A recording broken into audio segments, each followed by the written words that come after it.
Chennai Anna Nagar car விபத்து கொலை வழக்காக மாற்றப்பட்ட நிலையில் உயிரிழந்த நித்தினின் உறவினர்கள் கீழ்ப்பாக்கம் அரசு மருத்துவமனைக்கு வெளியே சாலை மறியலில் ஈடுபட்டதால் பூந்தமல்லி சாலையில் போக்குவரத்து நெரிசல் ஏற்பட்டது. கூடுதல் விவரங்களோடு இணைகிறார் நமது செய்தியாளர் சாலமன். வணக்கம் சாலமன். எவ்வளவு பேர் இந்த போராட்டத்தில் ஈடுபட்டு இருக்கிறார்கள்? போக்குவரத்தை சீர் செய்ய என்ன நடவடிக்கையானது மேற்கொள்ளப்பட்டு வருகிறது? முழு விவரங்கள். நேற்று திருமங்கலத்துல இருக்கக்கூடிய பள்ளி சாலையில நண்பர்களுடன் சென்று பிரியாணி சாப்பிட்டுவிட்டு சென்ற போது நிதின் சாய் என்ற மாணவர் மீது கார் ஒன்று மோதிவிட்டு விபத்தை ஏற்படுத்தியது.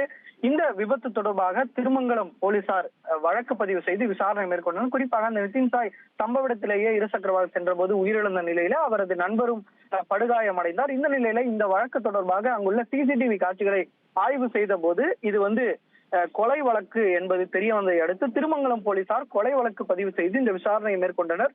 விசாரணையில பல்வேறு தகவலானது கிடைக்கப்பட்டது. அதாவது இரு மாணவர்களும் ஒரே பெண்ணுடன் பேசுவதால இரு தரப்புக்கிடையே மோதல் ஏற்பட்ட நிலையில ஒரு தரப்பை சேர்ந்த கும்பல் காரை ஏற்றி இது போன்று கொலை செய்து விட்டு தப்பி சென்றிருப்பது தெரிய வந்ததை அடுத்து இந்த வழக்குல இரு நபர்களை கைது செய்திருக்கிறார்கள். கைது செய்யப்பட்ட இருவரிடமும் தீவிர விசாரணையானது மேற்கொள்ளப்பட்டு வருகிறது.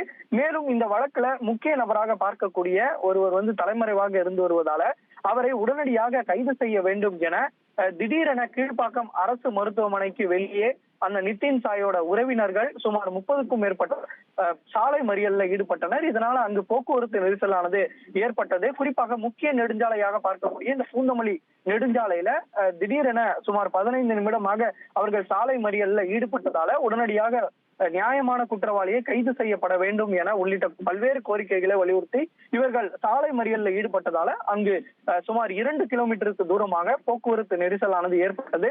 உடனடியாக கீழ்ப்பாக்கம் போலீசார் சம்பவ இடத்திற்கு அவர்களிடம் பேச்சுவார்த்தை நடத்தி நியாயமாக விசாரணை நடைபெறுவதாக பேச்சுவார்த்தை நடத்திய நிலையில அவர்கள் சமாதானம் செய்யப்பட்டு அதன் பின்பாக அவர்கள் சென்றனர். இருப்பினும் தொடர்ச்சியாக போலீசாருடன் அவர்கள் வாக்குவாதத்திலும் ஈடுபட்டனர். உங்கள் விவரங்களுக்கு நன்றி சாலமன். தவிர்க்க முடியாத தம்ப்நெயில்ஸ், கலக்கலான கண்டென்ட்ஸ், சினிமாவும் சீரியஸ் பிரச்சனைகளும், பல வருடங்கள் இடைவெளி கலகலப்பும் கைகலப்பும், ஏற்ற தெரிக்குதுனாலே டன்னு தான். பிரேக்கே இல்லாமல் பிரேக்கிங் நியூஸ் சொல்லும் தந்தி டிவி ஆப். இன்ஸ்டா தலைமுறை வரை இறங்கி அடிக்கும் தந்தி டிவியின் டிஜிட்டல் எக்ஸ்க்ளூசிவ். அது தண்ணிக்குள்ள போகும்போது ஹேங் ஆயிடுச்சு. உங்களுக்கு விஜய் சார் எந்த அளவுக்கு ரொம்ப பிடிக்கும்? Of course, Malayalis are huge Vijay sir fans. ரெண்டு பேருமே ரொம்ப பிடிக்கும் எனக்கு. தந்தி டிவி ஆப்பை இலவசமா டவுன்லோட் செய்யுங்க. ஃபாலோ பண்ணுங்க, சப்ஸ்கிரைப் பண்ணுங்க, என்ஜாய் பண்ணுங்க.